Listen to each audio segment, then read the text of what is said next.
Rappelez-vous, notre voyage a commencé à Bruxelles, sur la Grande Place.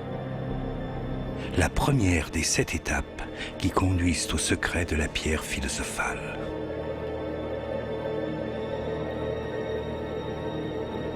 En compagnie de Patrick Burenstenas, scientifique et alchimiste, nous avons approché peu à peu ce qui prélude à tout travail alchimique. Établir un dialogue intime entre le monde et soi.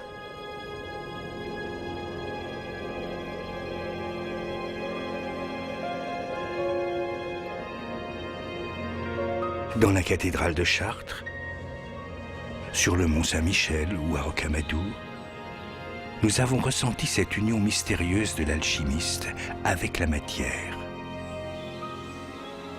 et avec la nature. La Galice et Saint-Jacques de Compostelle furent les points extrêmes de ce voyage d'apprentissage. Et nous avons trouvé la matière première des alchimistes, là où se finit la terre, à Fisterra.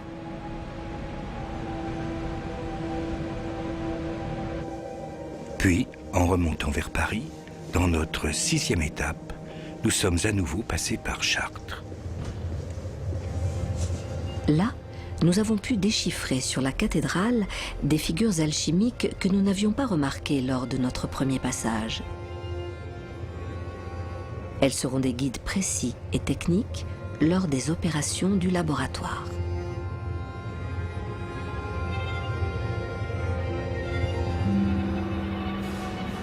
À Paris, les traces laissées par le plus emblématique de tous les alchimistes, Nicolas Flamel, nous ont montré qu'à travers les images religieuses, on pouvait deviner de précieux modes d'emploi pour réaliser la pierre philosophale.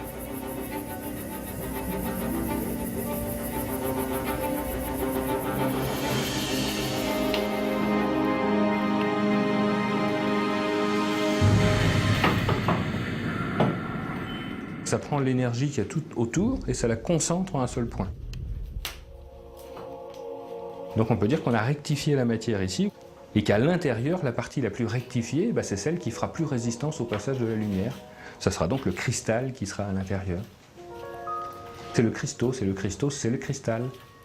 Et bien sûr, il est sous l'égide d'une étoile, et cette étoile a 5 branches, qu'on finira par trouver.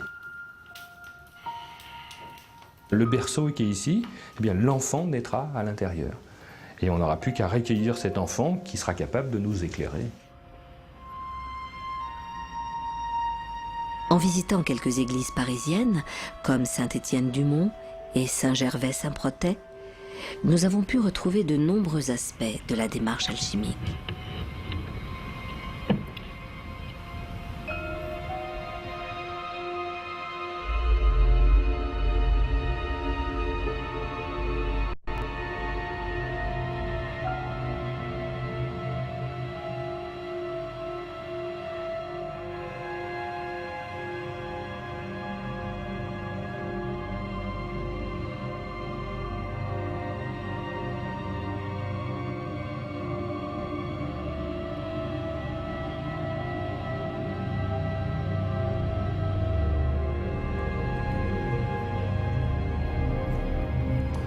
L'ultime étape du voyage est Notre-Dame de Paris.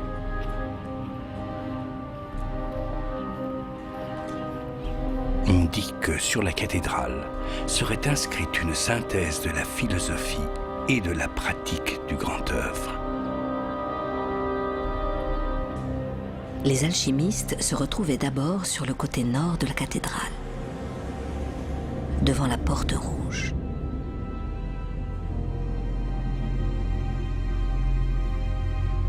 Des salamandres, des dragons ailés, des phénix et des pélicans. Des fleurs à 5 pétales les accueillaient, sculptées là depuis des siècles comme un clin d'œil aux disciples d'Hermès. Ces figures familières laissaient entendre aux alchimistes que c'était bien à Notre-Dame de Paris qu'ils pourraient trouver tous les secrets qui mènent à la pierre philosophale.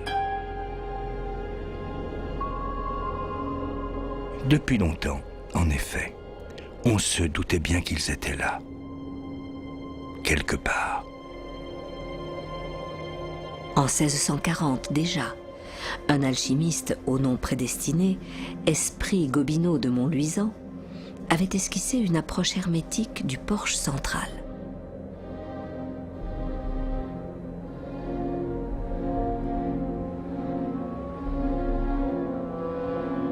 Au début du XIXe siècle, un autre alchimiste, François Cambriel, avait remarqué sur le portail de droite que la statue de Saint Marcel faisait un signe qui indiquait la présence d'un secret.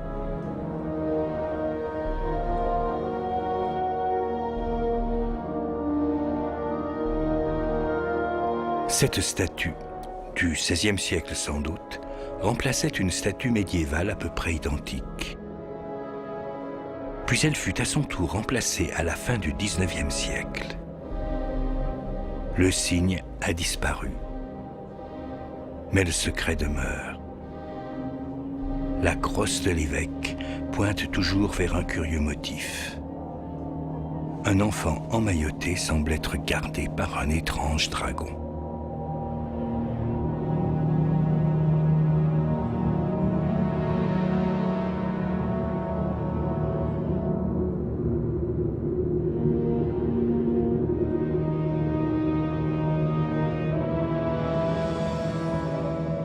Peu après, Victor Hugo, dans son roman Notre-Dame de Paris, fait de Claude Frollo un de ses principaux personnages. C'est lui qui recueille Quasimodo. Mais surtout, Claude Frollo, archidiacre de la cathédrale, est un alchimiste. Il est fasciné par les hiéroglyphes de Nicolas Flamel. Rappelez-vous, le cimetière des innocents.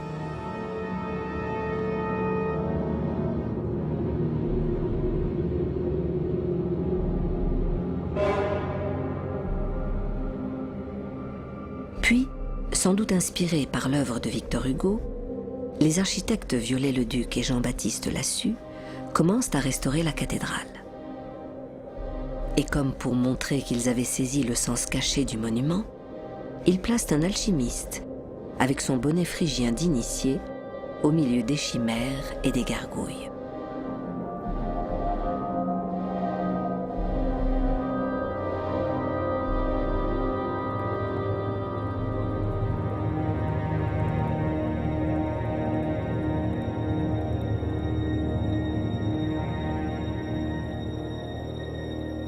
Les messages alchimiques de la cathédrale se révèlent vraiment au début du XXe siècle. Avec la parution de l'ouvrage d'un alchimiste à l'identité énigmatique, Fulcanelli.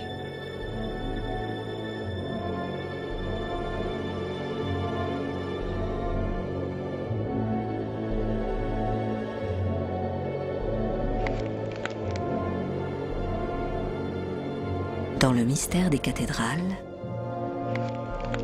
Fulcanelli, avec l'aide du peintre Julien Champagne, montre qu'une trentaine de médaillons de Notre-Dame racontent de façon précise comment on peut obtenir la pierre philosophale.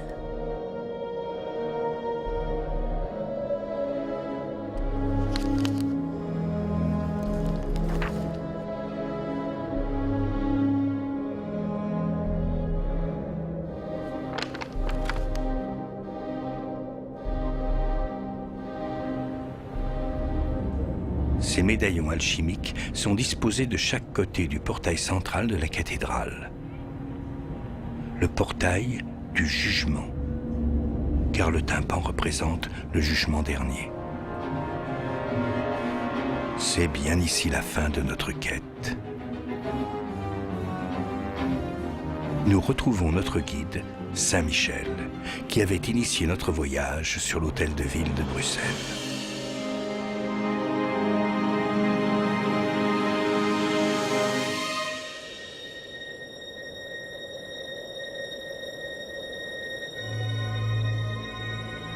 Ici, il tient une balance pour peser les âmes, et peut-être aussi pour mesurer le poids des connaissances alchimiques que nous avons pu acquérir au cours de notre périple.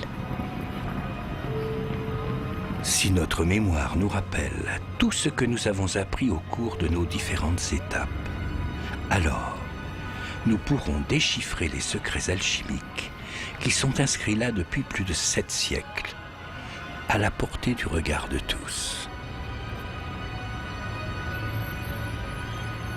Pour nous aider, les figures des médaillons sont reprises en couleur sur la rosace d'Occident qui les surplombe.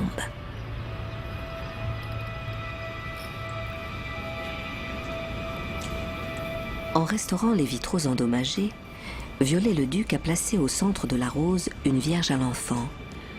Une évocation, peut-être, de cette matière première qui donne naissance à la pierre philosophale.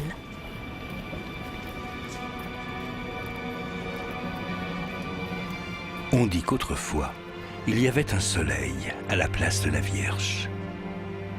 Une allusion encore plus précise aux grandes œuvres alchimiques. Les vitraux de la moitié inférieure, cachés par le grand orgue, sont consacrés aux travaux de la terre. Ceux de la moitié supérieure montrent les travaux du ciel. Les travaux des alchimistes, les laboureurs du ciel. C'est là qu'on retrouve les figures qui sont sculptées sur les médaillons du porche.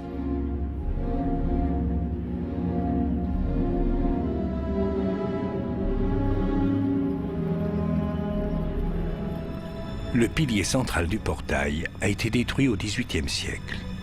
Viollet-le-Duc a rétabli ce trumeau en y plaçant une représentation de la philosophie. Elle est entourée des arts libéraux. C'est bien de connaissance qu'il s'agit ici.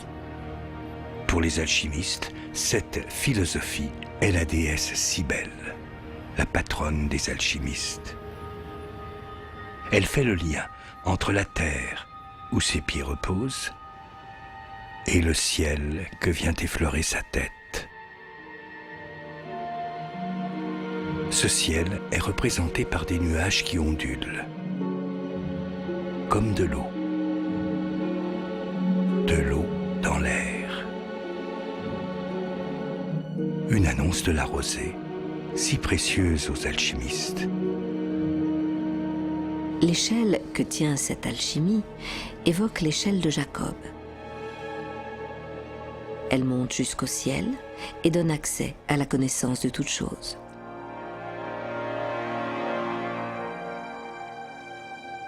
C'est aussi l'échelle qui ouvre le Motus Liber, ce célèbre traité du XVIIe siècle que nous avons souvent croisé pendant notre voyage.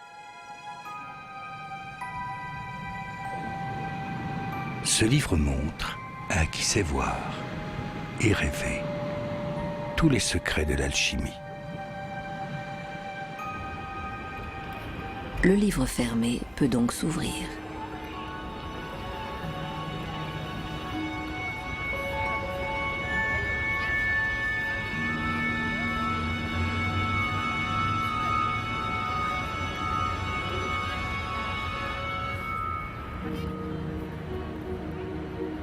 En fait, il y a 2 lectures de la cathédrale.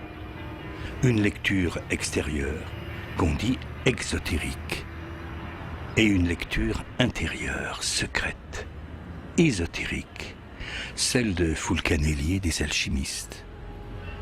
D'où ces 2 livres, l'un ouvert et l'autre fermé. Juste à côté de Cybèle, un personnage représente l'astronomie. Il nous montre une forme bien étrange. Ça représente la création. C'est comme si au début des temps, l'univers était sous cette forme-là, et puis pour une raison qu'on ignore, le temps est arrivé. Et quand le temps est arrivé, eh bien, rien n'a changé dans l'univers.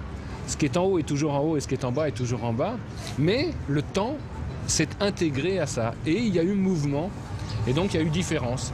Et quand il y a différence, bien sûr, il y a la création. C'est par exemple comme sur un océan. Tant que l'océan est immobile, il vaut 1. Mais dès l'instant qu'il y a une agitation, il commence à y avoir des vagues.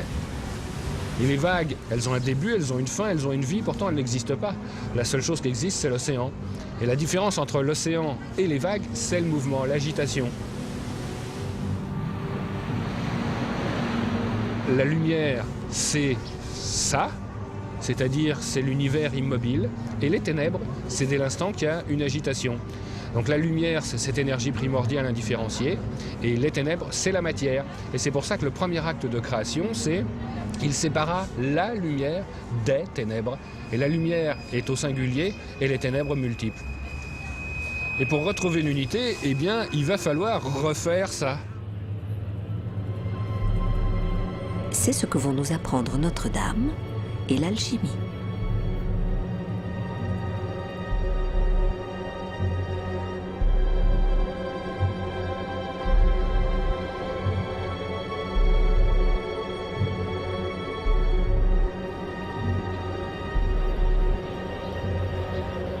Chaque alchimiste peut parcourir les médaillons du porche comme il l'entend, selon ses propres expériences et selon les acquis de son voyage. Nous les lirons par colonne de 2, de la gauche vers la droite, comme les pages d'un livre. Sur la partie gauche de ce portail, on n'aura que la philosophie de l'œuvre, c'est-à-dire qu'en aucun cas on va avoir des modes d'emploi, mais on va voir seulement dans quel état d'esprit et où, quand on doit commencer les opérations. Au début, 2 médaillons particuliers, une sorte de préface. En haut, Job sur son tas de fumier. Des vers montrent la putréfaction de cette matière, vile, mais précieuse. Là, on nous dit, eh bien, la matière première de l'œuvre qu'on va utiliser, les autres rejettent ça comme du fumier. On a 3 hommes ici, donc il y aura 3 étapes. Et on a sa femme qui est devant lui. On nous dit, et ça sera très important pour un petit peu plus tard, n'oublie pas la partie féminine de l'œuvre. En dessous, un personnage, un pèlerin, marche vers un arbre d'où semble sortir un ruisseau.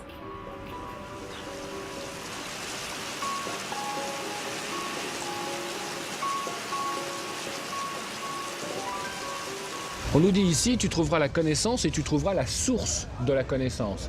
Et si je regarde précisément l'arbre, eh bien, je m'aperçois qu'à l'intérieur, il y a un oiseau qui est posé. On peut dire que le volatile est fixé. Ce volatile qui est l'esprit à l'intérieur de la source de la connaissance. Cette source, cet arbre, nous les avons déjà rencontrés dans le livre d'Abraham le Juif. Ce livre qui permit à Nicolas Flamel de réaliser le grand œuvre.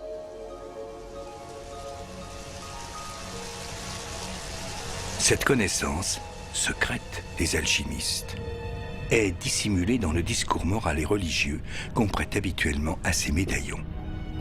Il raconterait le combat des vertus, figuré dans la rangée supérieure, contre les vices, représentés dans les cercles de la partie inférieure.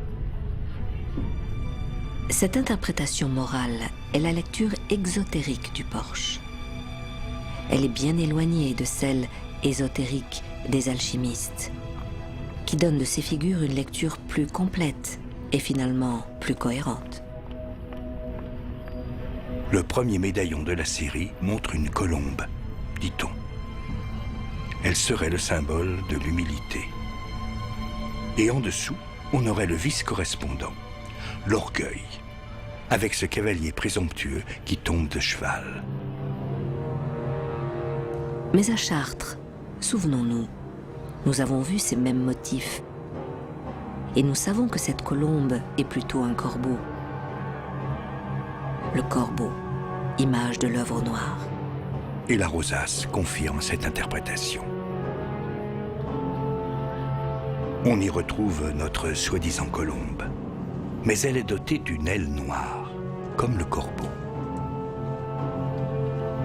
C'est donc bien l'œuvre au noir, le premier œuvre de l'alchimie. Dans l'œuvre noire, nous l'avons vu, la matière dégage son soufre. C'est le cheval récalcitrant. Le vitrail est plus optimiste pour le cavalier. Il ne tombe plus de son cheval. C'est le mercure, c'est l'esprit.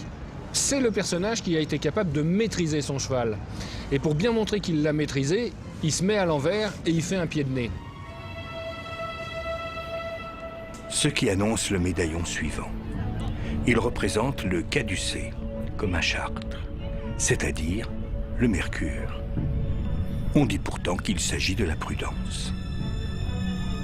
Ici, tout était peint.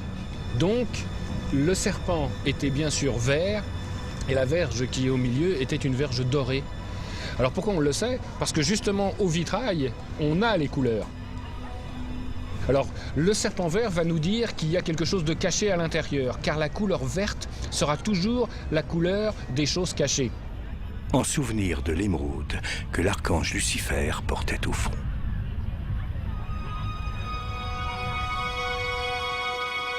Mais qu'y a-t-il donc de caché dans ce caducée, dans ce mercure? Le mercure, il va falloir l'animer, il va falloir mettre quelque chose à l'intérieur. Et ce quelque chose, eh bien, c'est figuré ici par cette verge d'or qui est la lumière. Il va falloir faire descendre la lumière à l'intérieur de ce mercure.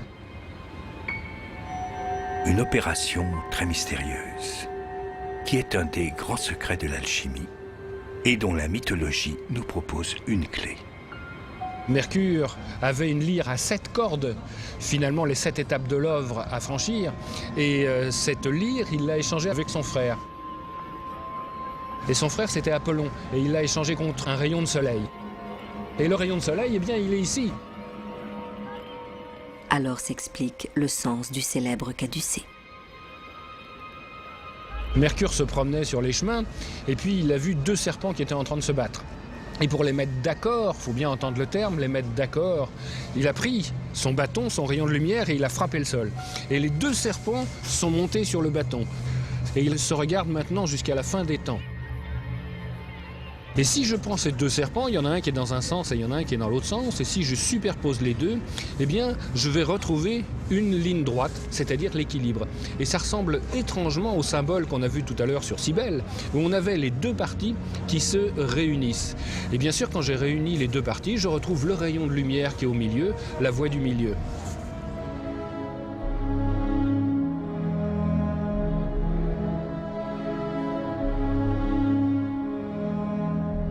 Cette lumière qui descendra dans la matière donnera à l'alchimiste la joie d'une quête fructueuse et la prospérité. Ce qui est évoqué par le médaillon qui est en dessous du mercure. On dit que ce personnage représente la folie. Il avance sur un chemin, il est près d'un arbre et semble tenir une corne d'abondance et un miroir. Là, on nous dit, si tu es capable de voir le miroir, mais là dans le sens voir au-delà des apparences, alors tu auras l'abondance et la connaissance. Donc là, c'est une mise en garde. On nous dit ici, bien sûr, tu vas voir un certain nombre de choses, mais il va pas falloir que tu t'arrêtes à la première chose que tu vois. Il va falloir que, comme le miroir, tu réfléchisses. Et en tant que tel, que tu sois capable de voir au-delà des apparences. Et ça nous sera rappelé un petit peu plus loin. Pour réussir l'œuvre alchimique, dans la voie dite sèche, on a besoin du feu. Voici donc la salamandre. Elle représenterait la vertu de la chasteté, dit-on. Mais elle évoque bien plus précisément les traités des alchimistes, comme la Talente fugitive de Michael Mayer ou la pierre philosophale de Lansprink.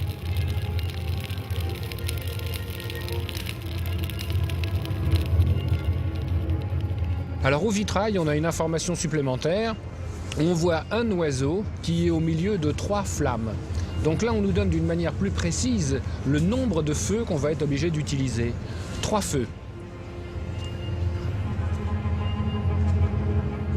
Mais ces 3 feux doivent être dosés, mesurés.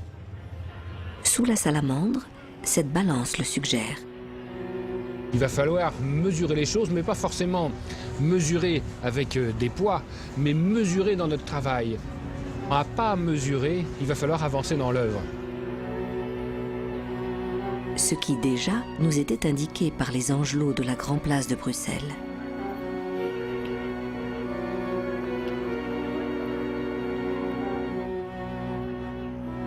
Il faudra être patient. Attendre qu'arrive le signe du bélier. Quand les plantes se réveillent à la fin du mois de mars et que les bourgeons comme un bélier, pousse les portes de la nature pour éclore.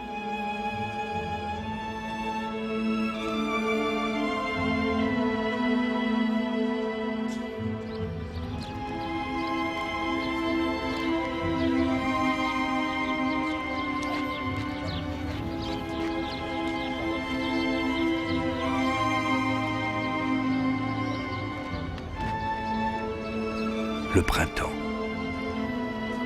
le renouveau.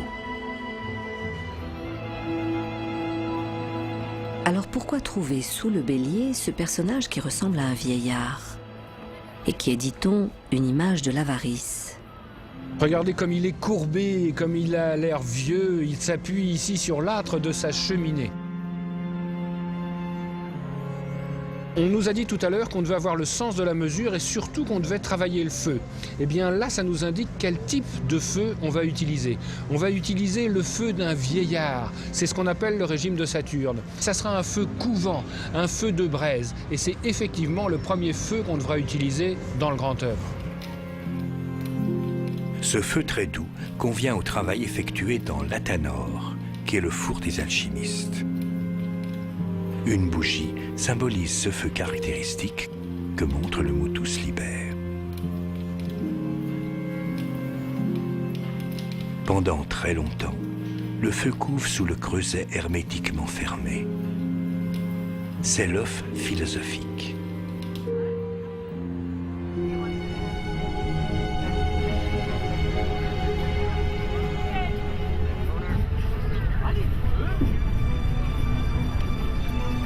Comme il est question de feu, nous retrouvons cet étendard avec ses 3 flammes, les 3 œuvres de l'alchimie.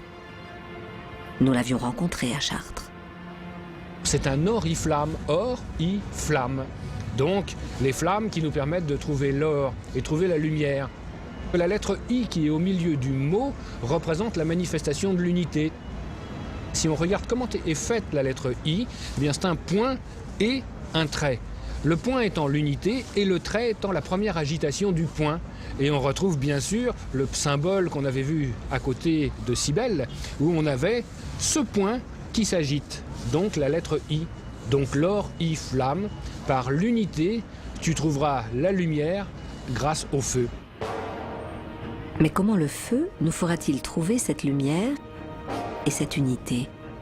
En ouvrant la matière, comme ce personnage, qui serait le symbole du désespoir, dit-on, et qui s'ouvre le corps avec une épée de feu. Une image qu'on pourrait aussi voir sur la cathédrale d'Amiens et que nous avions découverte à Chartres. Là, on nous dit, grâce au travail que vous avez fait avant, grâce à la maîtrise du poids, grâce à la maîtrise du feu, grâce à la décomposition de la matière, eh bien cette matière s'ouvre pour vous et vous pourrez trouver les secrets qui sont à l'intérieur. Quel secret? La figure suivante les évoque.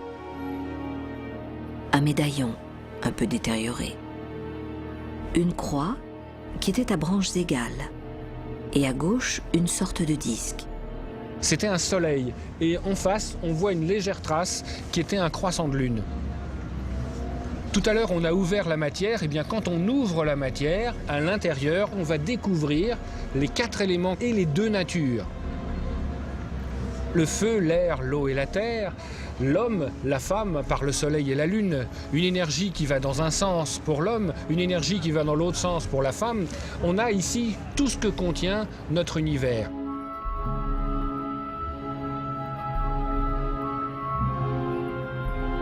Si j'associe tous les symboles qui sont là, c'est-à-dire la croix, c'est-à-dire le soleil et c'est-à-dire la lune, eh bien j'ai le symbole de Mercure. La lune, le soleil et la croix. Et c'est pourquoi Mercure est le messager des dieux. Car il nous dit ici, si tu trouves les 4 éléments et les 2 natures, alors tu pourras parler aux dieux. Parler aux dieux. C'est ce que semble faire le personnage qui est sur le dernier médaillon de cette partie gauche du porche. On dit qu'il est une image de l'hérésie, car il prie devant une idole dont il verrait le reflet dans un miroir. Mais ce n'est pas un miroir parce qu'on a pris la précaution de montrer le visage qui sort du miroir. On nous dit, Si tu as été capable de voir au-delà des apparences, alors tu auras fini l'œuvre. C'est plus un reflet qu'il voit, mais c'est la vérité qui sort de l'intérieur de ce reflet. On nous a dit qu'il fallait prendre une matière que les autres rejettent comme du fumier, qu'il fallait décomposer cette matière, qu'il fallait maîtriser le soufre qu'allait en sortir, trouver le mercure, regarder au-delà des apparences pour avoir l'abondance et la connaissance, qu'il fallait travailler le feu, avoir le sens de la mesure, commencer sous le bélier avec un feu qui était très lent, passer par 3 étapes, noir, blanc, rouge, ouvrir la matière, trouver les secrets qui étaient à l'intérieur et avoir le résultat qui est la vision au-delà des apparences. Donc ici, c'est juste la philosophie de l'art. Et pour bien montrer ça, eh bien, tous les personnages, toutes les vierges qui sont ici jusqu'en haut, tiennent une coupe à la main dont les flammes sont dirigées vers le haut, vers l'esprit.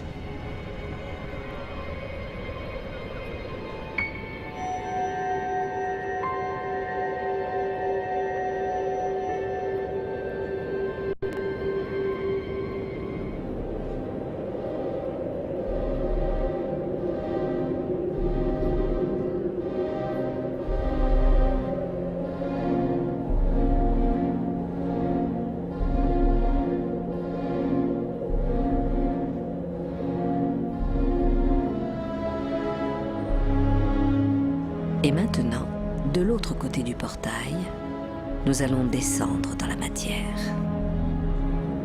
Eh bien, on aura les mêmes personnages, mais les coupes seront tournées vers le bas.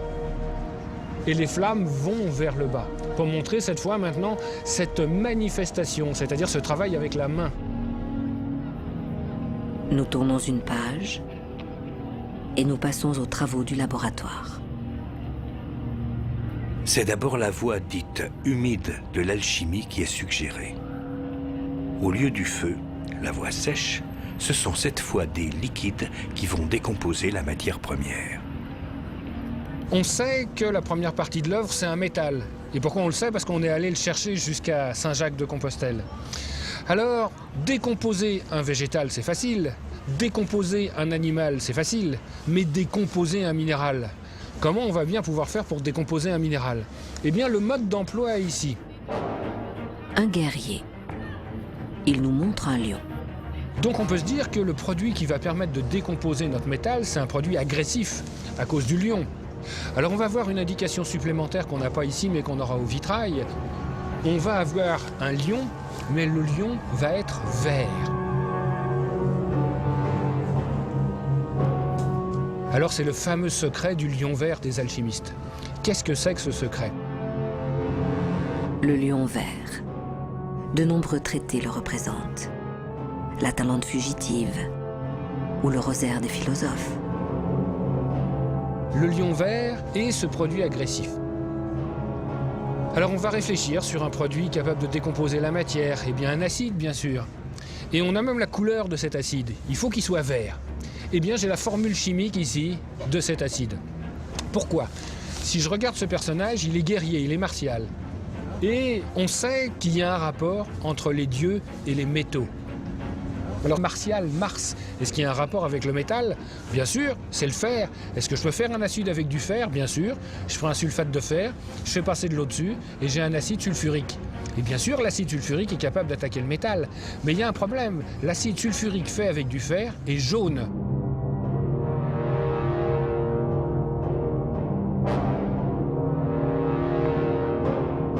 Et là, on me dit, c'est un lion vert, donc la couleur ne va pas.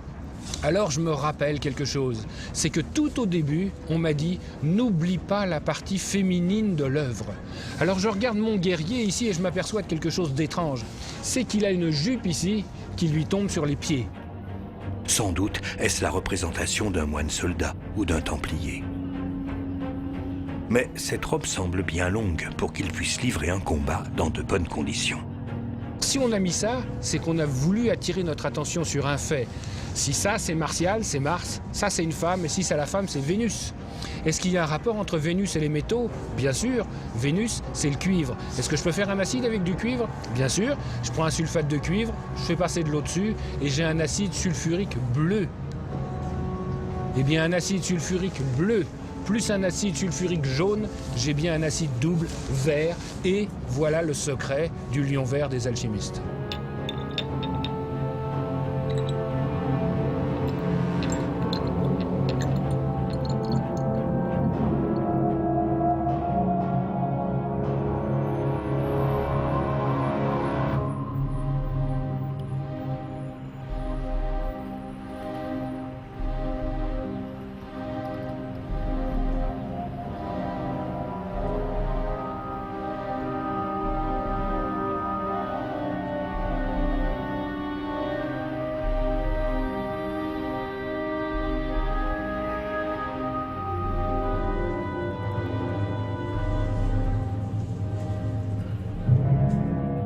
En haut, on nous a donné la formule chimique. Et bien en bas, on va nous dire comment l'utiliser et qu'est-ce qui va se passer. Un homme semble fuir devant un lièvre. C'est la lâcheté, dit-on, en opposition au courage, illustré par le chevalier au lion qui est au-dessus. Notre poltron a même abandonné son épée dans la fuite. Mais alors, que vient d'ajouter cet arbre à côté du lièvre, avec une chouette posée sur une branche? Seule l'alchimie peut nous en donner l'explication. Quand je prends mon métal et que je le mets à l'intérieur d'un ballon et que dans ce ballon, je vais verser mon lion vert, la matière se décompose.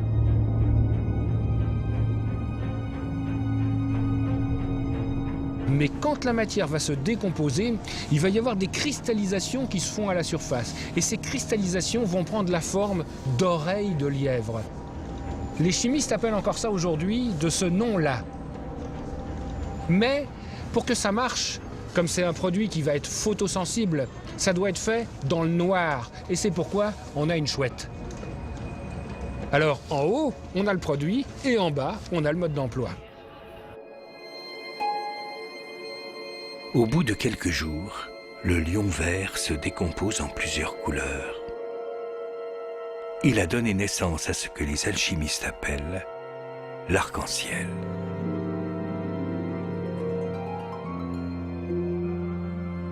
Apparaît parfois dans le ballon une ombre. Les alchimistes comparent la forme de cette ombre à une plume de paon. Et c'est ce paon que nous avions rencontré sur la Grande Place de Bruxelles. Et aussi dans le traité de la splendeur du soleil de Salomon Trismosin.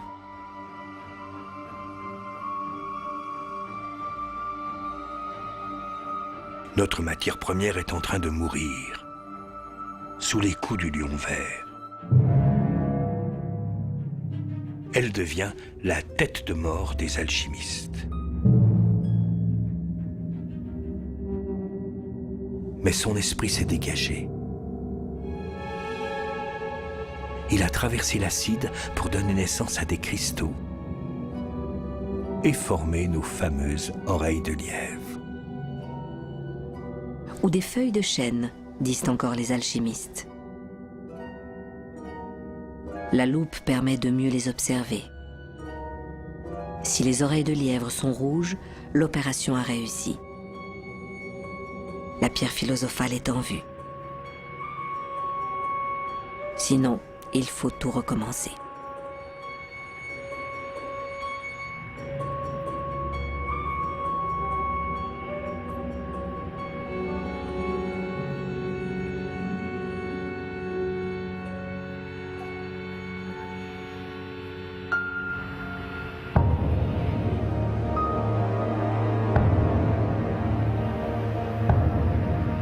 Le médaillon suivant représente un taureau. On le retrouve sur la rosace.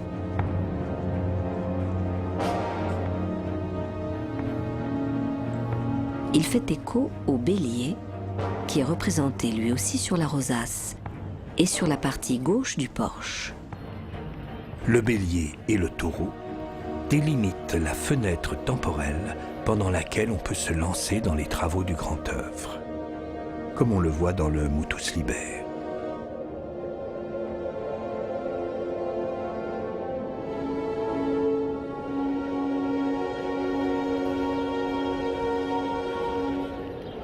Mars, avril, mai. On aura donc 3 mois pour débuter l'œuvre et pour faire les travaux principaux. Alors c'est aussi une allusion à la matière première, car cette matière première va avoir la couleur du taureau, noir. Cette allusion est précisée par la figure qui est en dessous. Une illustration de la colère, dit-on. Mais pour les alchimistes, c'est une sorte de rébus. Un individu dégaine son épée contre un moine. Alors il veut tuer le moine, bien sûr, c'est un antimoine. Voilà le nom de la matière. Alors je ne suis pas responsable du jeu de mots, hein, c'est vraiment ça. L'agresseur du moine est habillé de vert, comme le lion vert. C'est le dissolvant de la matière. C'est un maure, une évocation de la tête de mort que deviendront les résidus de la matière première. Son épée est flamboyante. Elle apporte la lumière à la matière qui est représentée par le moine. On a une indication supplémentaire, c'est que sous le bras il tient un livre. Pour montrer la colère, ce livre n'apporte rien. Eh bien, une fois encore, l'alchimie donne la clé. Quand on regarde le minerai d'antimoine et qu'on veut le fondre, eh bien, on est obligé de le casser parce que ça se présente sous forme de feuille, comme un livre.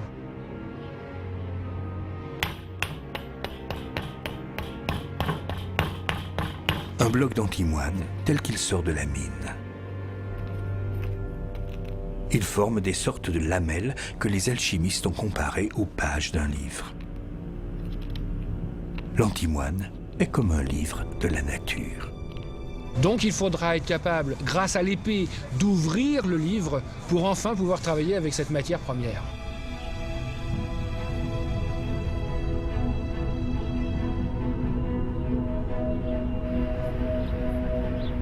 Mais en quoi va consister ce travail? Le médaillon suivant nous apporte la réponse. Avec cet étrange animal.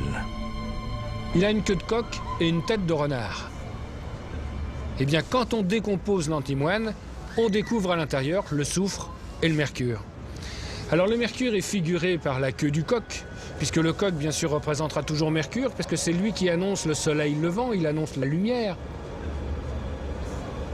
Et le renard, animal rouge, représente le soufre. Dans les 12 clés de Basile Valentin, on retrouve le renard. Il est aux prises avec 2 coqs, comme si le soufre était en conflit avec le mercure. Donc on nous dit ici, quand tu auras décomposé cette matière première grâce à ton lion vert, alors tu trouveras le soufre et le mercure. Et c'est le soufre et le mercure qui ouvrent le traité des 12 clés de Basile Valentin. Ils sont le moteur du grand œuvre, dans la voie humide comme dans la voie sèche. Quand on chauffe de l'antimoine, eh bien, il y a un feu qui va sortir. Ça sera le soufre. Mais il y a aussi des parties très volatiles qui vont sortir, des gaz. Ça, ce sera le mercure. Et c'est d'ailleurs l'objet du cartouche suivant qui nous donnera une mise en garde.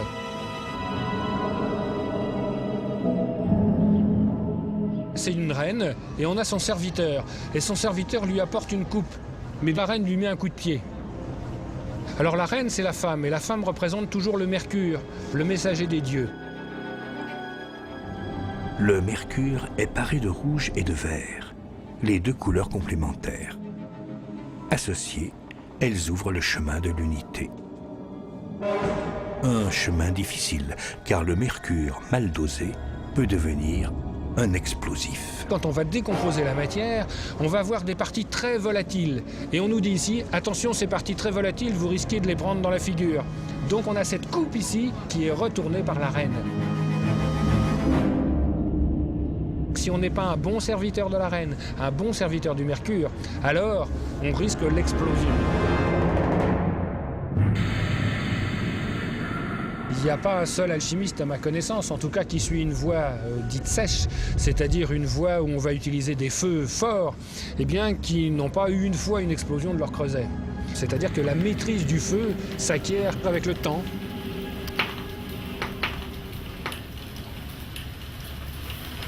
En alchimie, à chaque fois qu'on pense gagner du temps, on en perd. Car l'unité de mesure en alchimie, c'est le temps nécessaire à.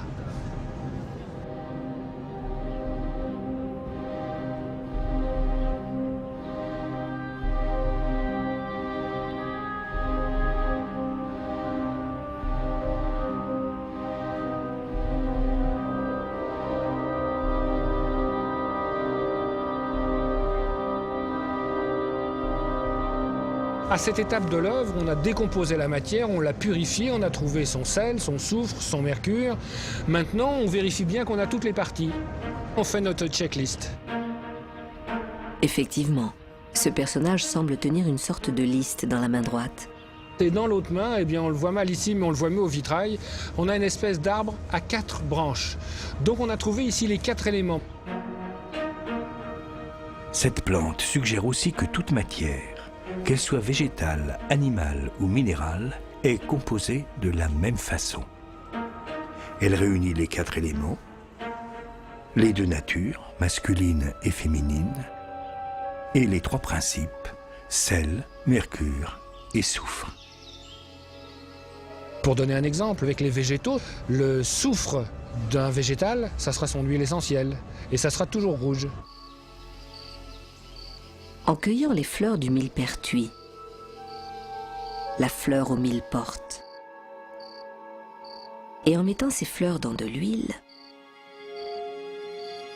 cette huile, au bout de quelques semaines, va devenir rouge, à condition d'exposer le flacon à la lumière du soleil.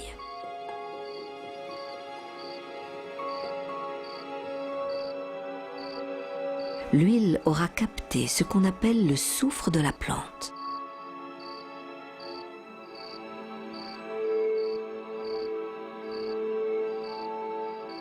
Si je prends une plante et que je la décompose, que je la distille, eh bien j'ai un corps très volatile qui va sortir. Et ce corps très volatile, c'est ce qu'on appelle l'alcool.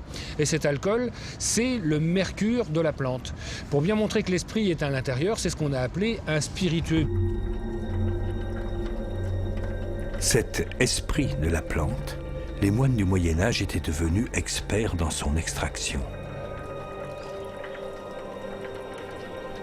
En distillant les plantes qui entouraient leurs abbayes, ils obtenaient les élixirs et les alcools que nous connaissons encore aujourd'hui.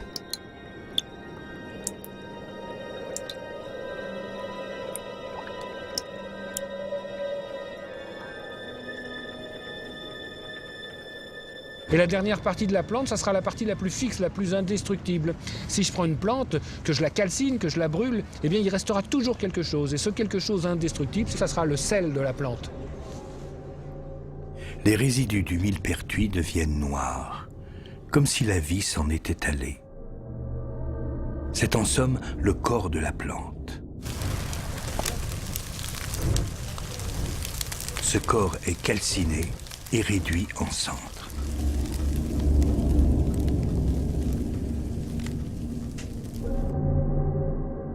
Ces poussières de la plante sont filtrées avec de l'eau distillée.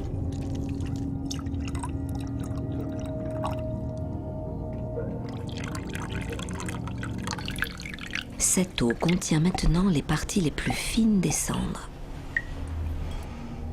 On fait bouillir l'eau. Elle s'évapore.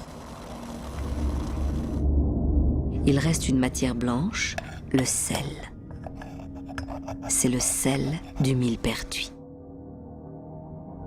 On a donc isolé et purifié les 3 principes du millepertuis.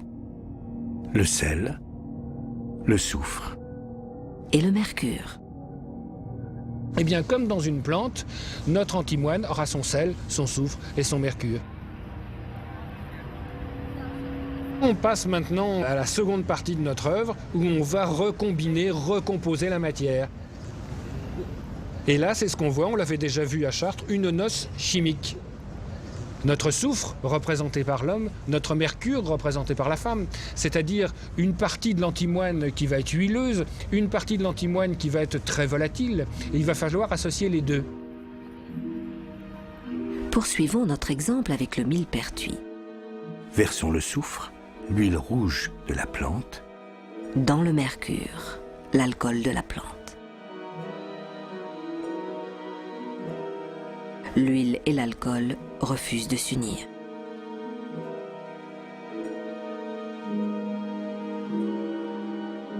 Ces deux produits qui ne se mélangent pas, ils se tiennent par le cou mais ils se battent. Eh bien avec le temps, ils accepteront de se mélanger et le produit va se teinter et ça deviendra une teinture. Quelque temps après, en effet, la noce chimique peut avoir lieu. L'alcool se laisse pénétrer de rouge. Le soufre s'est uni au mercure. Cette teinture, elle est encore très volatile, donc il va falloir la fixer. Il va falloir la mettre dans quelque chose de solide. Il va falloir la mettre dans ce qu'on appelle le sel. Et le sel, ça sera la partie la plus fixe, la plus résistante de notre antimoine. Et là, c'est figuré par un curieux animal. Il a une toute petite tête d'oiseau et un gros corps, avec des grandes pattes et des griffes. Donc, c'est le volatile fixé. C'est le griffon. On l'a déjà vu, ce dragon, à Chartres. Le dragon, l'animal le plus emblématique du bestiaire de l'alchimiste. Dans la troisième clé de Basile Valentin, le dragon assiste au combat des coqs et du renard, mercure et soufre, pour pouvoir sceller leur union difficile. Ce dragon représente la manière de fixer la teinture à l'intérieur de la matière.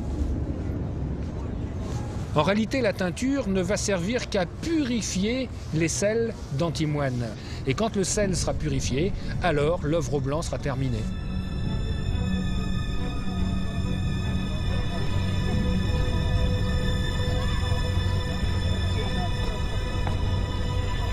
Sur le portail voisin, la statue de Saint-Marcel peut enfin nous livrer son secret, celui que François Cambriel avait remarqué. La crosse de l'évêque conduit la lumière à travers la gueule du dragon jusqu'à l'enfant endormi.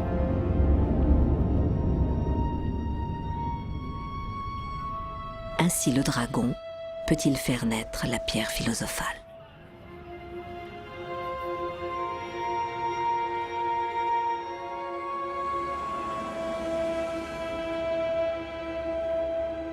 Finalement, la pierre philosophale n'est qu'un sel métallique parfaitement purifié et qui ne fera plus résistance au passage de la lumière. Ce que reprend le médaillon qui est en dessous du dragon. Un évêque semble prêcher la bonne parole à un personnage qui la refuse. C'est la désobéissance, dit-on, si on pense toujours qu'il s'agit ici du combat des vices et des vertus. Ce personnage représente notre matière purifiée et ce personnage représente la lumière. Et la lumière essaye de rentrer à l'intérieur de la matière. Mais ici, on a notre personnage qui a la main levée, qui dit « Non, non, merci, j'en veux pas ». Donc c'est pas tout d'avoir purifié la matière, il faut se mettre maintenant dans des circonstances pour que la lumière qui est à l'extérieur accepte de rentrer. Et il y a quand même quelque chose de remarquable ici, c'est que c'est la matière qui refuse la lumière. Donc nous, bien souvent, on a tendance à aller chercher la lumière, mais on n'a pas à la chercher, elle est partout.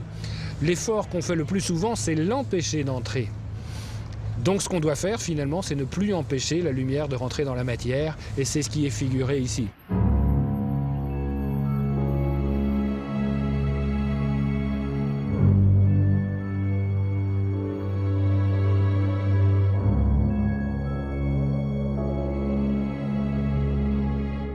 Tel était le sens de notre grand voyage jusqu'à Saint-Jacques-de-Compostelle. Faire entrer la lumière en nous pour qu'un jour, au laboratoire, elle puisse aussi entrer dans notre matière première.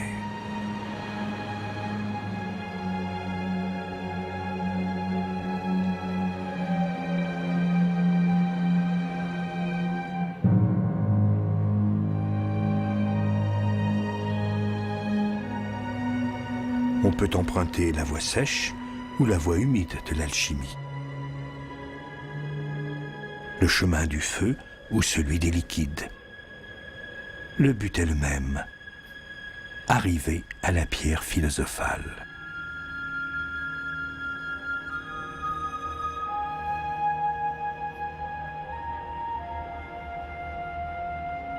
Elle est ici, sous la forme d'une pierre usée par les âges. Une tête d'agneau peut-être, un des symboles de la pierre des philosophes. Elle est contemplée par cette femme, qui serait, dit-on, une allégorie de la persévérance. Une persévérance récompensée. On est arrivé à la fin de notre voyage. Ce personnage tient dans une main une pierre, car bien sûr, il a ici trouvé la pierre philosophale. Et il tient dans l'autre main un curieux cartouche. Et ce cartouche représente le four de l'alchimiste. L'Athanor. Quand l'alchimiste, qui emprunte la voie sèche, travaille avec un creuset fermé, comme le montre le Motus Liber. Au centre, on retrouve l'œuf philosophique. Si on regarde attentivement, on s'aperçoit qu'il y a même la cheminée ici et la partie où était l'œuf. La pierre philosophale a été fabriquée à l'intérieur d'un œuf. Si je prends ce creuset, que je le ferme hermétiquement et que je chauffe à l'intérieur de mon four, si le creuset n'est pas parfaitement ovoïde, eh bien la pression qui est à l'intérieur va faire que ça va exploser. Donc on a préféré la forme de l'œuf car c'est ce qui va le mieux résister à la chauffe. Dans l'Atalante fugitive, un œuf est placé à côté d'une cheminée pour évoquer cette résistance de l'œuf aux fortes pressions nées de la chaleur. L'épée que brandit le personnage est le symbole du feu auquel l'œuf doit être soumis.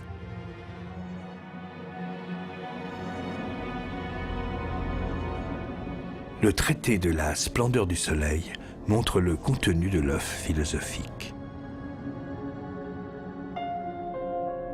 Le jaune de l'œuf ressemble à un miroir. C'est le miroir du monde. Sous la forme d'une cible, le Motus Liber représente aussi cet œuf, vu en coupe, où se joue la création de la pierre philosophale. On a notre sel qui est à l'intérieur du creuset, on a notre teinture et quand on chauffe, eh bien la teinture passe à l'intérieur du métal et lave le métal, purifie le métal. Et à partir d'un certain nombre de passages, le métal est tellement rectifié qu'il ne fait plus résistance au passage de la lumière. La teinture disparaît car il ne restera plus que du sel, mais du sel parfaitement purifié. Et à ce moment-là, ce sel parfaitement purifié recevra la lumière qui est à l'extérieur, enfin qui est partout. Et l'œuf ne résistera pas à cet apport de lumière et l'œuf se casse. Et l'enfant naissant apparaît. Dans l'œuf, il y a bien entendu la matière première, sur laquelle est assis Neptune, le dieu de la mer. Car il y a aussi dans cet œuf la mère des sages, notre teinture, qui réunit le soufre et le mercure, l'huile et l'alcool, le soleil et la lune. Ce sont ces deux principes, opposés mais complémentaires, masculin et féminin, qui vont purifier la matière pendant la coction de l'œuf dans le four. L'œuf permet la cohabitation pacifique des contraires. Et c'est pourquoi on va retrouver cette représentation à l'intérieur d'un œuf, où on voit un homme, une femme, et généralement on voit un seul corps et deux têtes. Dans la splendeur du soleil, l'œuf nous est présenté par un personnage double, féminin et masculin. C'est l'androgyne alchimique. L'androgyne est figuré à l'intérieur même de l'œuf par Basile Valentin, dans son traité de l'azote qui date du XVIIe siècle. Un personnage tient une équerre pour représenter la rectitude, le travail sur la matière, et l'autre personnage tient un compas pour représenter l'esprit. Et ce qui est intéressant, c'est que c'est une représentation antérieure à la maçonnerie moderne. Désormais, l'esprit et le travail sur la matière sont indissociables. Ce que suggère un mot écrit à l'envers. Le mot « ré-bis ». La chose double. La chose deux fois semblable, l'homme souffre. Et la femme Mercure, enfin réunie grâce au dragon, comme le jaune et le blanc à l'intérieur d'un œuf.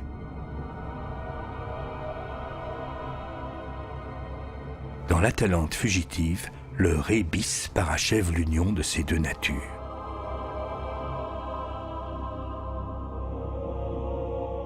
La femme est devenue soufre et l'homme mercure. L'androgyne est au cœur de la pierre philosophale. Le lever de l'aurore montre un androgyne, avec 3 jambes, comme les 3 œuvres peut-être. Il tient un lièvre et une chauve-souris pour nous dire qu'il a réussi à obtenir dans l'obscurité les oreilles de lièvre que nous avons évoquées tout à l'heure. Quant au monceau de cadavres de corbeaux, il rappelle les résidus de la matière première, la tête de mort des alchimistes. L'androgyne est protégé par un aigle, image des sublimations successives qui ont eu lieu. Dans le rosaire des philosophes, l'androgyne est couronné de lumière. L'alchimie est bien la quête de l'unité. La conjonction des forces de la lune et du soleil, de la terre et du ciel, s'est réalisée à l'intérieur du four. On s'aperçoit que ce four, il a 5 côtés, une partie. Et bien sûr, les 5 côtés représentent la quintessence, la 5e essence, celle qui est au-dessus des 4 autres. Justement, l'éther, l'esprit, la lumière extérieure qu'on cherche depuis le début. Eh bien, ça y est, elle est figurée ici.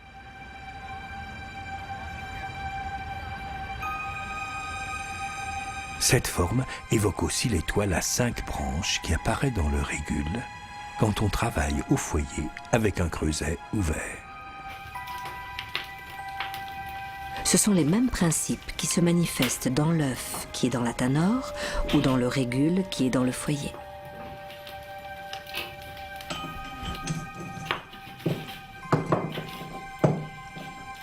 Et comme un four, le régule peut s'ouvrir.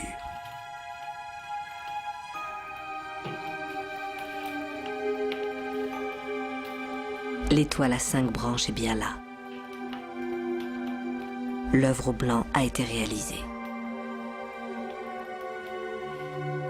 Mais l'œuvre au rouge, À côté de l'étoile, une cavité en forme d'amande ou d'œuf, une sorte de grotte. Sur l'autre moitié du régule, on retrouve cette cavité. Un petit conduit la relie à la surface du régule, comme la cheminée d'un four pour évacuer les gaz. C'est dans cette grotte que se forme la pierre philosophale. Tout au fond, près du cœur de l'étoile, comme une fleur qui aurait poussé dans le métal, toute petite, quelques millimètres, rouge, une sorte de rubis qui s'illumine quand il rencontre la lumière du soleil. Cette image le suggère.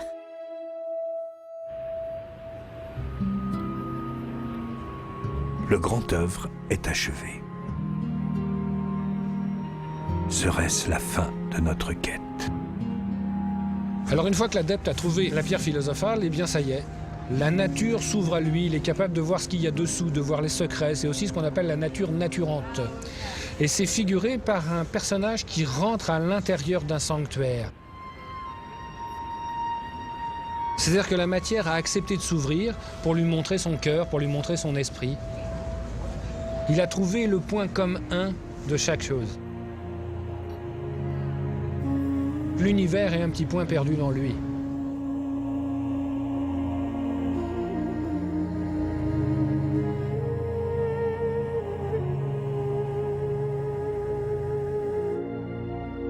L'alchimiste est devenu un de ces géants que Rabelais avait imaginé.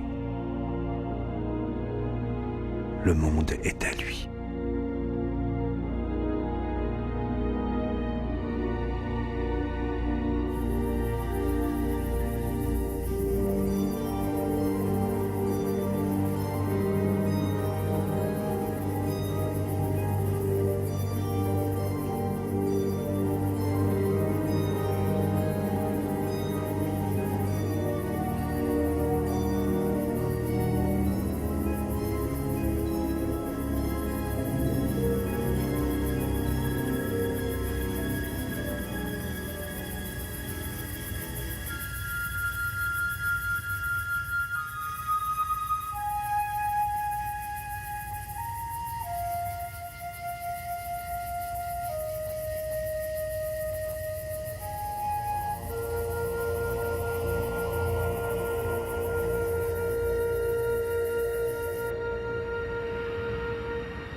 Mais comment l'alchimiste peut-il être sûr qu'il a bien trouvé la pierre philosophale?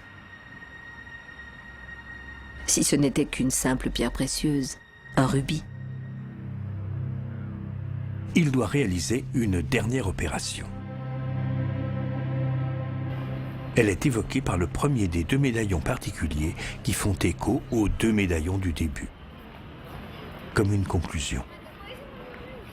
En haut, le sacrifice d'Abraham. Il y a l'Éternel qui demande à Abraham de sacrifier son fils unique. Alors il amène son fils unique sur l'autel qui est ici, et au moment où il va sacrifier son fils, il y a un volatile représenté par l'ange qui est en haut, qui retient son bras, et on retire l'enfant et à la place on met un bélier. Et bien ici c'est le symbole de la transmutation, parce qu'on a bien transformé, transmuté l'enfant en bélier. Donc ici, une fois qu'on a fini l'œuvre, eh bien on peut enfin procéder à la transmutation pour vérifier que ta pierre fonctionne. Faire de l'or est une conséquence de la pierre philosophale, mais c'est pas le but. La pierre est réduite en poudre. Ce qu'on appelle la poudre de projection. Car si on la projette sur un métal en fusion, elle le transmute en or. Ce bloc de chrome a été en partie transmuté.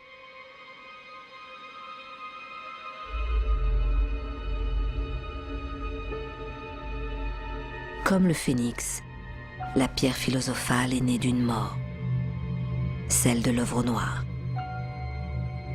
Et c'est pourquoi le phénix, qui domine la grande place de Bruxelles, fut une des premières images de la pierre que nous avons rencontrée. Souvenez-vous. Le lever de l'aurore reprend cette image de la pierre. Et si l'alchimiste remet sa pierre dans le creuset et la refond, il la perd? Non, elle augmente de puissance. C'est la multiplication de la pierre philosophale, disent les traités. Au fil des pages, le Motus Liber montre cette étonnante propriété. Discrètement placés en bas de page, des chiffres indiquent qu'à chaque multiplication, le pouvoir de la pierre s'augmente d'une puissance de 10. Ainsi, toute petite au départ, la pierre peut transmuter des quantités d'or relativement importantes. Ce bloc de plomb est devenu de l'or alchimique, plus pur que celui qu'on trouve dans les mines et les rivières.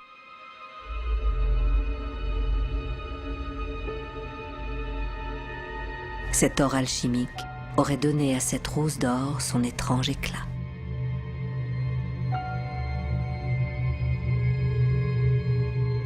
Elle a été commandée par le 2e pape d'Avignon, Jean XXII, qui était passionné d'alchimie et qui pourtant condamna les alchimistes. Cette rose est aujourd'hui exposée au musée du Moyen-Âge à Paris. Le dernier médaillon montre un guerrier. Ça représente l'adepte qui finalement a trouvé le grand œuvre. Et quand il a trouvé le grand œuvre, eh bien maintenant il protège son four. Car on voit ici la figuration du four de l'alchimiste. Ce qui veut dire en gros, toi qui as fait le chemin, toi qui as trouvé, eh bien maintenant tu dois garder le secret. On a dit beaucoup de choses ici, mais tout n'a pas été dit. Parce que c'est seulement dans le chemin qu'on doit trouver ce secret, car c'est dans le secret qu'on se crée.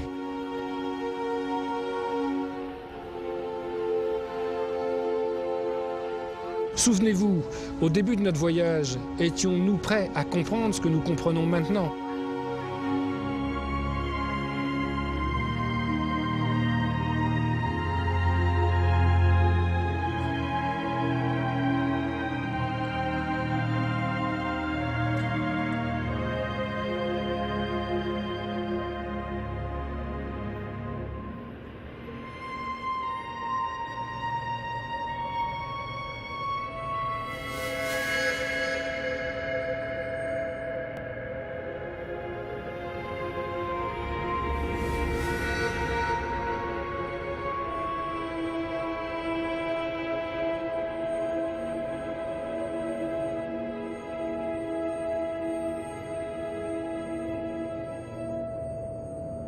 L'alchimiste, grâce à l'expérience réussie de la transmutation, est désormais certain qu'il est en possession de la pierre philosophale.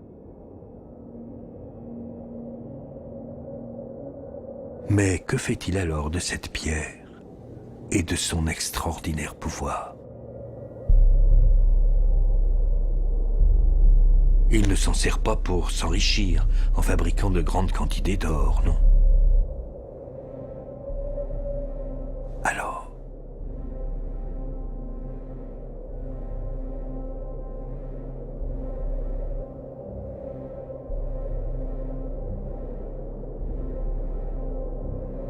par la tradition, l'alchimiste sait que la pierre donnerait une forme d'immortalité.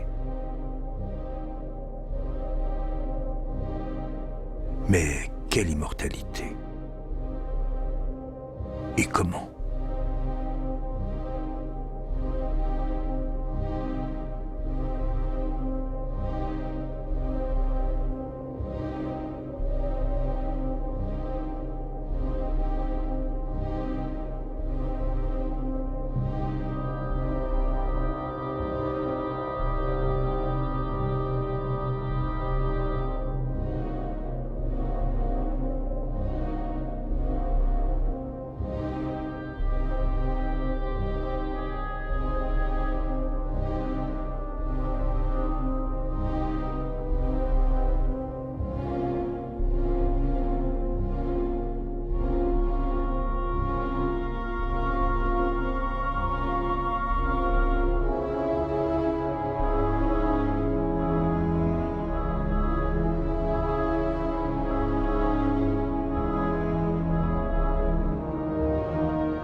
Dans les textes, les anciens disent qu'une fois qu'on a fait cette pierre, eh bien, il suffit de la prendre, de l'ingérer, par 3 fois.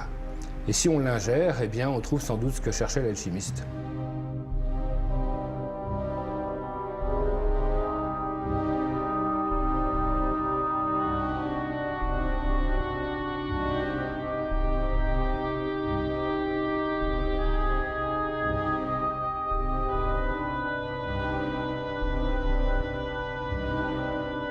La dernière expérience, c'est-à-dire celle de la solution, la quête de l'alchimiste, c'est vraiment d'être déjà arrivé au bout, c'est-à-dire d'avoir fait cette pierre, et ensuite prendre le risque de la prendre sans avoir la moindre idée de ce que ça peut faire.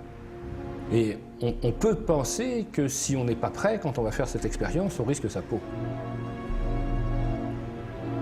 On relate des histoires d'alchimistes qui sont morts devant leur pierre. C'est-à-dire qu'ils l'ont consulté, ils sont allés dans leur cabinet pendant un certain nombre de jours, un certain nombre de mois, en se disant « aujourd'hui c'est le bon jour », et puis finalement ils l'ont pas fait.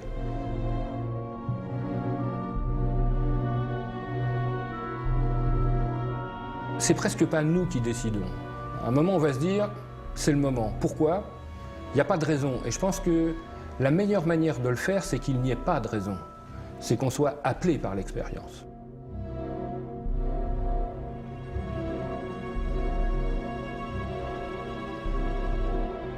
Combien de fois on a hésité avant de faire un voyage, par exemple? On a préparé les cartes, on a préparé les lieux, on se dit « je vais le faire ». D'ailleurs, il y a des gens qui hésitent toute leur vie et qui ne se mettront jamais en chemin. Et un moment qui n'est pas fait comme un autre, une conjonction fait qu'on se dit bah, « c'est le moment ». Pourquoi? Il n'y a pas de raison objective. Mais par contre, on est absolument persuadé que c'est le moment. Mais à ce moment-là, cette pierre ne serait pas orientée sur l'or, elle serait orientée sur rien. Et elle aurait comme particularité, en étant ingérée, de modifier quelque chose de fondamental chez l'homme. Alors les anciens disent qu'il suffirait d'en prendre gros, comme la grosseur d'un grain de riz, et l'ingérer tel quel.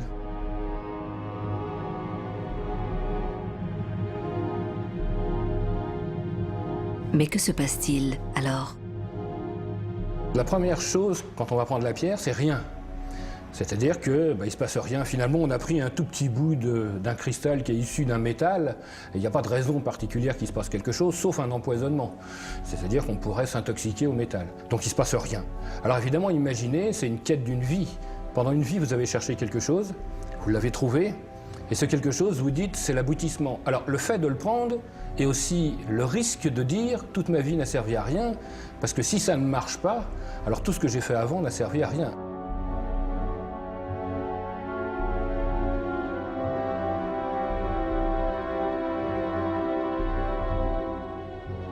Donc par conséquent, tout ce que je viens de vous dire me tourne dans l'esprit.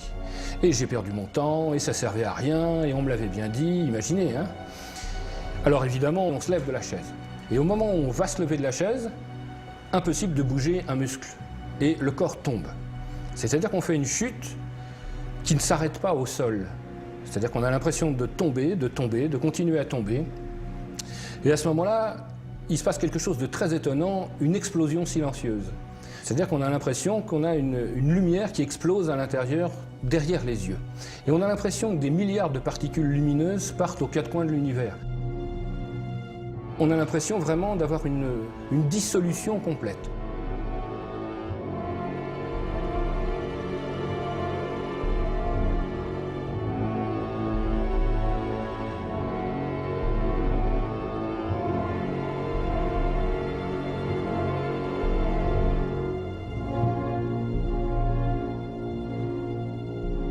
Il se passe une éternité.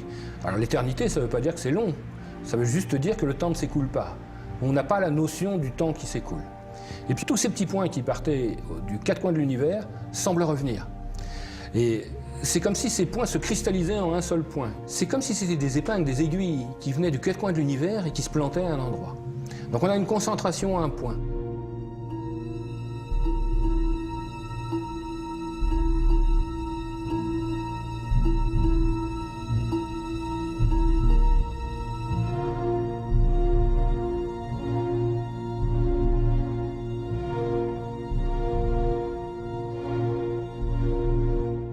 Au bout de cette concentration à un point, on a une explosion, encore une fois, mais cette explosion est uniquement lumineuse, c'est-à-dire qu'il y a une espèce de lumière incroyable qui se produit, qui n'éblouit pas, mais inexplicable et inexprimable. C'est-à-dire qu'on a la sensation de voir des couleurs qui n'existent pas. On a la sensation de vivre quelque chose qui est indescriptible.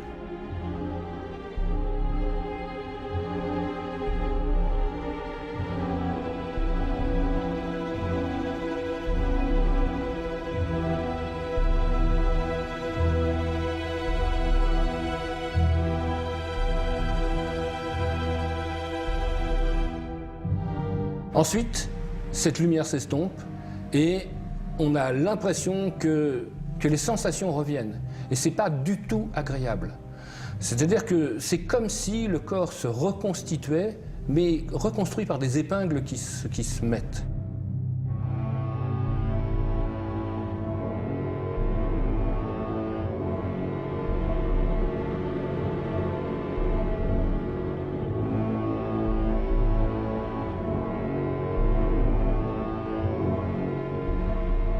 Et puis on voit quelque chose très loin, on commence à entrouvrir les yeux, et ce quelque chose de très loin qu'on ne comprend pas, on envoie un ordre, et on s'aperçoit que ça m'appartient, que c'est ma main par exemple. Et j'envoie un ordre à ma main en lui disant « bouge », et j'arrive à peine à bouger le petit doigt. Et ensuite, on reprend un peu possession, si je puis dire, de ce corps-là. Les jambes, les bras, et puis on se rend compte qu'on avait la sensation de ne pas respirer. Donc c'est comme si on reprenait son souffle, et en reprenant son souffle, c'est comme si les poumons, un peu comme s'ils étaient en carton, et que c'était très difficile de les remettre souples, de leur donner une espèce de moelleux. Et on voit des choses à côté de soi, comme une table, une chaise, un certain nombre de choses, mais on ne sait pas que c'est une table, une chaise. C'est-à-dire qu'on voit bien que c'est quelque chose, mais on n'est pas capable de mettre des mots dessus. Et puis on voit l'environnement, et en voyant tout cet environnement, c'est un peu comme s'il sortait d'un brouillard, comme s'il reprenait forme. L'expérience, c'est comme si l'univers se recomposait à partir de celui qui l'observe. Et donc l'univers réapparaît, le laboratoire réapparaît, et on a la sensation de voir non seulement le laboratoire, mais d'autres choses. C'est-à-dire comme s'il y avait une dimension supplémentaire, un éclairage supplémentaire, quelque chose qu'on n'avait jamais vu, quelque chose de différent, de plus profond. On a vraiment l'impression qu'il s'est passé quelque chose de transcendant, c'est-à-dire quelque chose qui nous a traversés.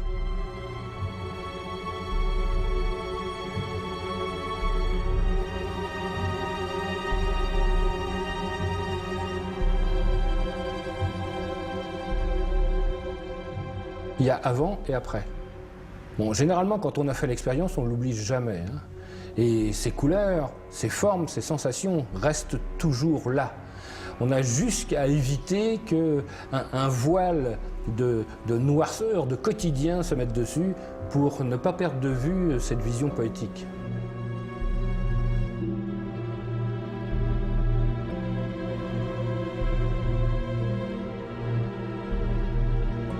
Ces visions ne seraient-elles pas de simples hallucinations?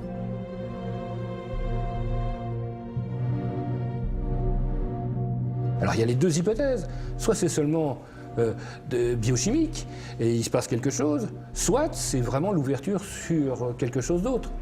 Alors ce qui est quand même curieux, c'est qu'aujourd'hui, quand on a des hypothèses de création de l'univers ou de décréation de l'univers, ça ressemble à ça quand même. C'est-à-dire qu'on imagine un point qui explose, et puis on imagine ensuite une disparition, une expansion, c'est ce qui se passe aujourd'hui dans notre univers. S'il y a expansion, c'est qu'il y a quelque chose qui le pousse, quelque chose d'invisible à nos yeux. Finalement, on va se retrouver avec deux choses dans l'univers. Ces petits points qui sont de la matière, poursuivis en tout cas poussés par une énergie que l'alchimiste appelle la lumière.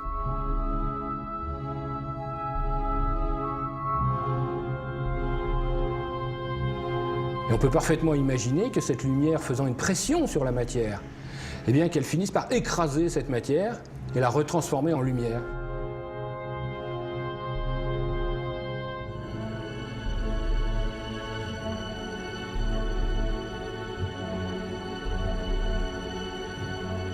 Ce qui est quand même très étrange, c'est qu'aujourd'hui, on a remonté l'énergie fossile de l'univers et on s'aperçoit qu'au début de l'univers, il y avait plein de matière, moins de lumière, et qu'aujourd'hui, il y a moins de matière et plus de lumière. Et pour que ça soit possible, il faut qu'il y en ait un qui se transforme en l'autre.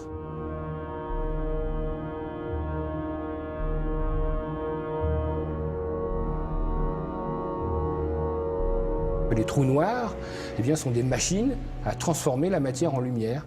Qu'au cœur des trous noirs, finalement, la matière est tellement compressée qu'elle cesse d'exister en tant que telle et qu'elle se retransforme en cette énergie primordiale. La lumière elle-même est devenue invisible.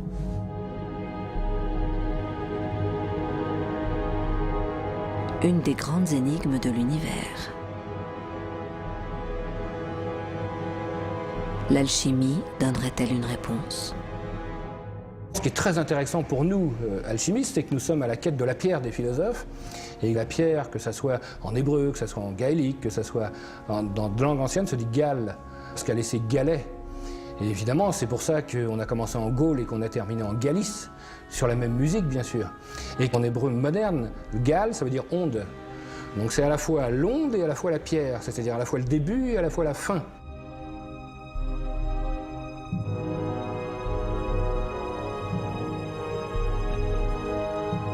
D'ailleurs, l'endroit où la matière se transforme en lumière, c'est cet axe, justement. C'est l'endroit où toutes les pierres disparaissent. Peut-être le Gale axis, l'axe qui est à l'intérieur des pierres. Mais on peut dire qu'ici, toutes les pierres tournent autour d'un axe, puisque la galaxie, c'est le principe. Et on peut dire qu'au milieu, cet axe, cet endroit peut-être immobile, où la matière s'immobilise et disparaît, c'est peut-être là notre quête. Une quête qui est évoquée par de nombreux traités.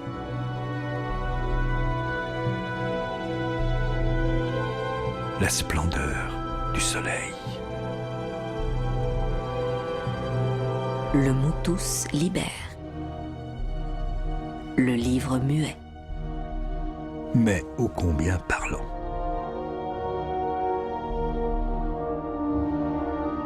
La pierre des philosophes donnerait accès à la connaissance des mystères du monde. De l'infiniment grand à l'infiniment petit. Dans son histoire métaphysique, physique et technique du macrocosme et du microcosme, le philosophe et alchimiste anglais Robert Fludd, au début du XVIIe siècle, semble avoir eu la prescience des trous noirs, des mécanismes de création de l'univers et des rapports entre la lumière et la matière.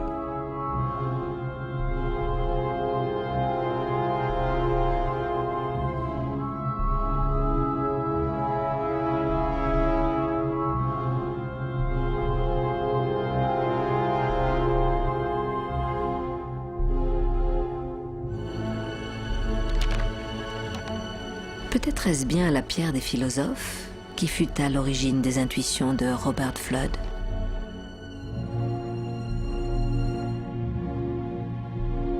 Pour en savoir plus, il faudrait renouveler l'expérience.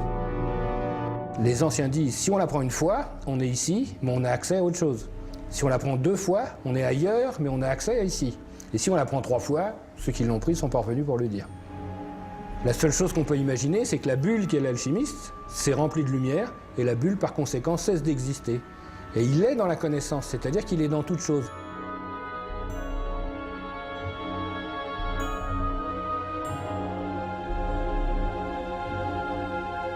En réalité, pour les cherchants, pour les métaphysiciens, la matière est un défaut de lumière. Elle existe par défaut, ce n'est qu'une bulle.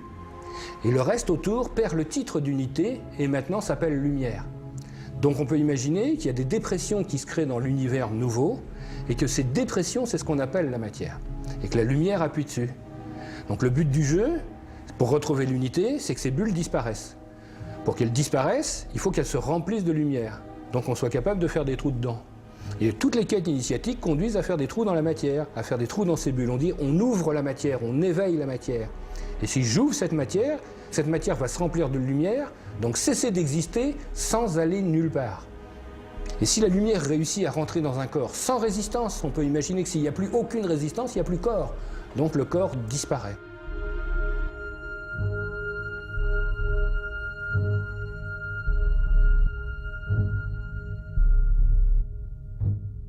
Il y en a qui le font. Mais sans doute ceux qui le font, c'est qu'ils n'ont plus aucun lien dans ce monde-là. Et on est humain, c'est-à-dire qu'on a des gens qu'on aime autour de nous, puis on aime ce monde. Je reste convaincu qu'on ne peut pas faire de l'alchimie si on n'aime pas ce monde. On ne fait pas de l'alchimie pour fuir ce monde, on fait de l'alchimie pour le comprendre. Donc ce monde est extraordinaire. C'est sûr qu'on nous montre des tas de choses horribles tous les jours, mais il est extraordinaire. Respirer, c'est incroyable. Regarder un oiseau qui vole, c'est incroyable. Voir le soleil qui se lève, c'est incommensurable. Tout ça est incroyablement extraordinaire. Donc ce monde vaut vraiment le coup d'être vécu. Donc c'est un choix personnel à ce moment-là, dire quand il sera temps, quand je serai appelé de la même manière que la première fois, alors je déciderai volontairement de tenter l'expérience. En aucun cas, cette démarche peut être une fuite de ce monde.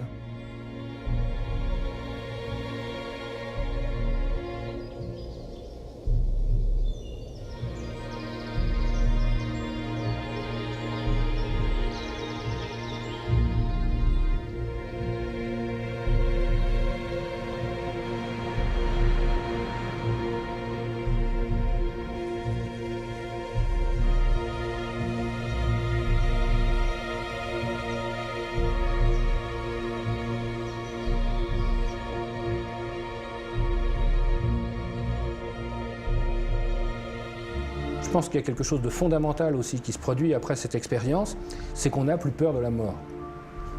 On est absolument convaincu qu'il y a quelque chose d'autre. Bien sûr qu'on a peur de la souffrance, bien sûr qu'on a peur de ne pas réussir dans notre monde, d'être mal vu, de ce que vous voulez, mais la peur de la mort, passer au-delà de cette peur-là.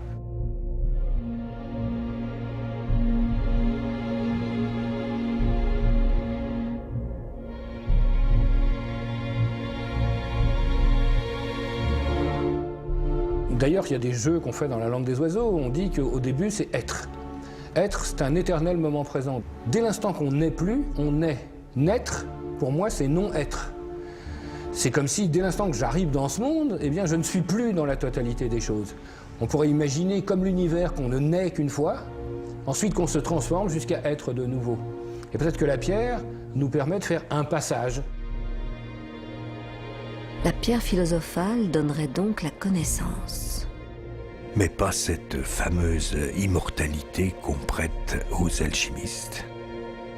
L'alchimiste, en tout cas celui qui est dans la quête de la pierre, ne cherche pas l'immortalité.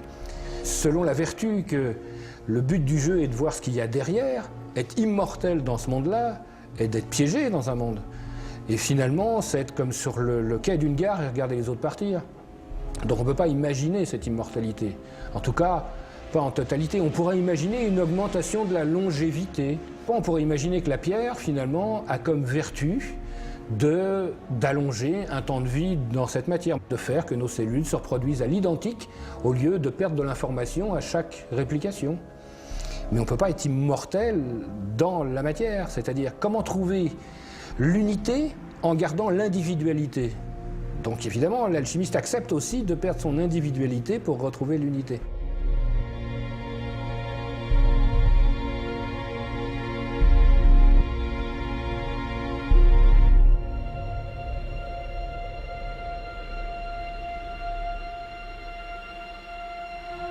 Ce qui était transmis de bouche à oreille, même si ce n'est pas décrit dans les textes, eh bien c'est vrai, puisqu'on vit la même expérience, il se passe la même chose.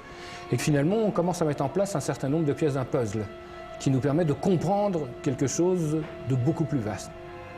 Cette pierre, en tout cas cette expérience, affine la manière de percevoir l'univers.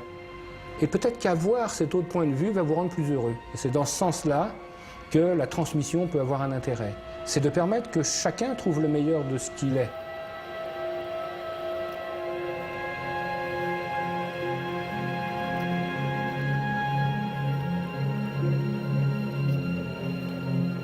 Et on peut dire quelque chose de fondamental. Vous croyez que le voyage est terminé? Non, pour vous maintenant, il commence.